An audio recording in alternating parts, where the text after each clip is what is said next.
Siapakah Zulkarnain itu? Apakah ia seorang nabi? Pertanyaan-pertanyaan tersebut kerap terlontar ketika seseorang membaca kisahnya yang termaktub dalam Al-Quran, tepatnya dalam surah Al-Kahfi.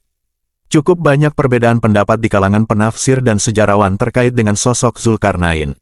Serta spekulasi, di antara tokoh-tokoh besar Islam, siapa yang cocok untuk menjadi pribadi Zulkarnain yang dijelaskan dalam Al-Quran tersebut. Selain itu, cukup banyak pula riwayat yang menyebutkan Zulkarnain bukanlah seorang nabi, melainkan hamba yang saleh. Seperti Imam Bakir pernah berkata, Zulkarnain bukan seorang nabi, melainkan hanya hamba yang saleh dan dicintai Allah. Dalam 25 nabi dan rasul nama Zulkarnain juga tidak ada. Dalam kisah Zulkarnain merupakan sosok hamba yang soleh dan mempunyai kehebatan dari Allah, sehingga ia dapat menjinakkan kaum perusak yakni Yakjuj dan Makjuj. Ia juga bukan hanya seorang hamba yang soleh saja, tetapi merupakan pengembara yang mampu menjelajahi dunia dari timur sampai ke barat. Secara harfiah, Zulkarnain itu mendapat julukan sebagai dia yang mempunyai tanduk dua. Maksud dua tanduk adalah menguasai timur dan barat. Karena memang dialah pemimpin yang hebat serta adil yang membangun tembok pemisah Yakjuj dan Majuj yang suka menyerang dan mengganggu orang pada masa itu.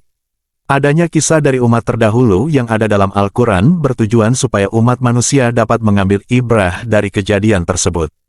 Sedangkan salah satu kisah orang yang soleh kemudian diceritakan dalam Al-Quran adalah kisah Raja Zulkarnain. Dia merupakan sosok pengembara yang kuat, selalu menyuruh kepada kebaikan dan bijaksana. Kisahnya terdapat dalam Al-Quran surat Al-Kahfi ayat 83-101.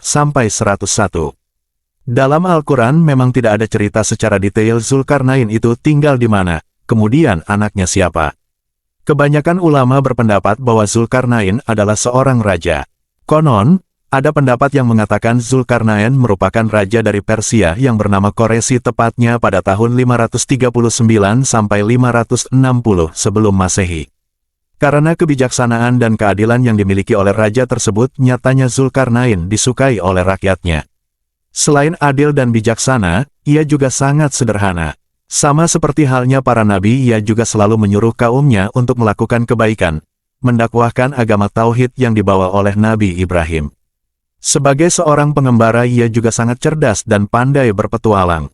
Dalam pertualangannya dari barat ke timur, ia juga menyebarkan agama tauhid serta menguasai berbagai bahasa yang ada di dunia.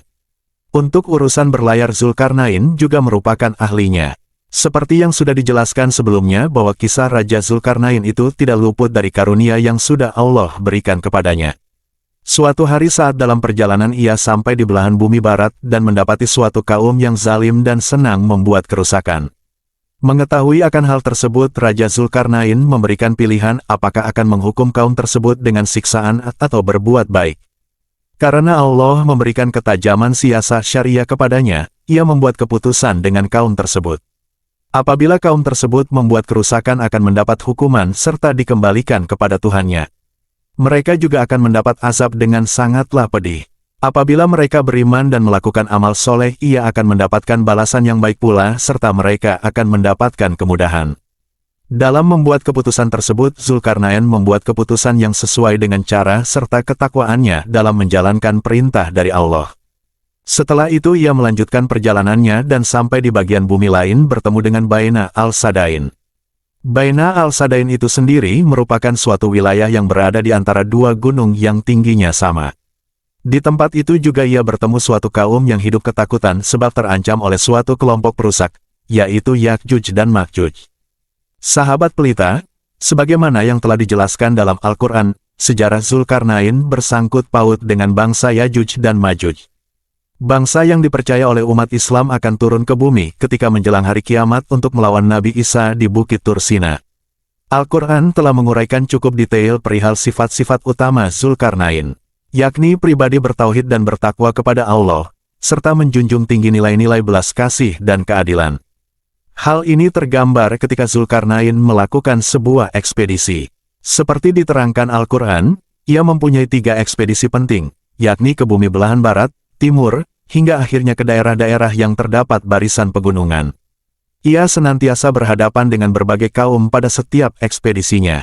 Terkait ekspedisi ini, sebagian ahli tafsir percaya Zulkarnain pergi dari arah timur menuju utara. Hingga akhirnya ia sampai di sebuah gunung yang berapitan, yang menjadi penghalang antara Yajuj dan Majuj dengan manusia. Di hadapan kedua gunung itu, dia menemukan suatu kaum yang hampir tidak mengerti dan memahami percakapan. Namun, Allah memberi hidayah kepada Zulkarnain, sehingga bahasa kaum yang asing itu dapat dimengerti olehnya. Kemudian, kaum itu pun mengeluh dan mengadu kepada Zulkarnain tentang kejahatan Yajuj dan Majuj. Kaum itu berkata, sesungguhnya Yajuj dan Majuj itu orang-orang yang membuat kerusakan di muka bumi. Maka, dapatkah kami memberikan sesuatu pembayaran, upah, kepadamu, supaya kamu membuat dinding antara kami dan mereka? Zulkarnain pun mengabulkan permintaan mereka, tanpa mengharapkan imbalan apapun. Ia bangun sebuah benteng yang terbuat dari besi dan tembaga, agar bangsa Yajuj dan Majuj tidak dapat menerobos ke dalam permukiman kaum tersebut. Seperti dia berkata, maka mereka, Yajuj dan Majuj, tidak bisa mendakinya dan mereka tidak bisa, pula, melubanginya. Allah sendiri juga membantu Zulkarnain untuk membuat tembok penghalang dengan memberi pengetahuan kepada Zulkarnain untuk menggunakan teknologi serta pengetahuan. Ternyata tembok tersebut terbuat dari besi dan tembaga yang dipanaskan dengan api sampai sangat mendidih. Bangsa dan kaum perusak tidak bisa keluar ataupun melubanginya sampai hari kiamat nanti. Kaum perusak tersebut juga tidak bisa menuju ke negeri lain, sebab tembok tersebut merupakan jalan satu-satunya untuk mereka keluar. Kisah tersebut menjadi refleksi betapa Zulkarnain adalah seorang mukmin yang bertauhid, penyayang, dan tidak menyimpang dari jalan keadilan. Sifat-sifat tersebut membuatnya mendapat perhatian khusus dari Allah. Sebab, sosoknya adalah sahabat bagi para budiman dan pembuat kebajikan, namun musuh bagi para perusak dan budak kejahatan. Kebesaran Zulkarnain tersebut juga telah dikenal sebagian kalangan sebelum Al-Quran diturunkan ke bumi. Oleh karena itu, kaum Quraisy maupun kaum Yahudi pernah menanyakan hal tersebut kepada Rasulullah. Sebagaimana Allah telah berfirman dalam Al-Kahfi ayat 83, mereka menanyakan kepadamu tentang Zulkarnain. Namun, kendati sifat-sifatnya diuraikan, namun Al-Quran memang tidak menyebutkan atau menjelaskan secara terperinci perihal siapa sebenarnya Zulkarnain atau kemana saja dia menjelajah. Sahabat pelita, dari kisah Zulkarnain melukiskan tentang contoh seorang raja saleh yang diberi kekuasaan di bumi, meliputi belahan timur dan barat, oleh Allah. Segenap manusia dan penguasa negara tunduk pada kekuasaannya. Kendati demikian, Zulkarnain tetap istiqomah sebagai seorang yang taat dan bertakwa kepada Allah. Hal ini tergambar ketika dia membangun benteng untuk kaum Daif yang ketakutan kepada bangsa Yajuj dan Majuj. Zulkarnain berkata, ini, benteng, adalah suatu rahmat dari Tuhanku. Maka, apabila sudah tiba janji Tuhanku, dia pun akan menjadikannya rata dengan bumi. Dan janji Tuhanku itu adalah benar.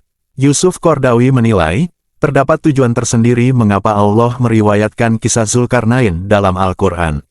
Salah satunya adalah sebagai contoh dan pelajaran kepada seluruh manusia di bumi. Yakni agar mereka tidak congkak dan angkuh ketika memiliki kekuasaan yang besar di tangannya. Terlebih lagi, dengan kekuasaannya tersebut, ia menyepelekan dan mendustakan Allah. Kisah seperti Zulkarnain telah difirmankan oleh Allah. Sesungguhnya kisah-kisah mereka itu terdapat pelajaran bagi orang-orang yang berakal. Sahabat pelita, itulah biografi singkat mengenai sosok Zulkarnain yang membangun tembok untuk membentengi Yajuj dan Majuj yang dijelaskan dalam Al-Quran. Semoga video ini menambah wawasan kita mengenai cerita-cerita umat masa lalu dan mendapatkan pelajaran darinya.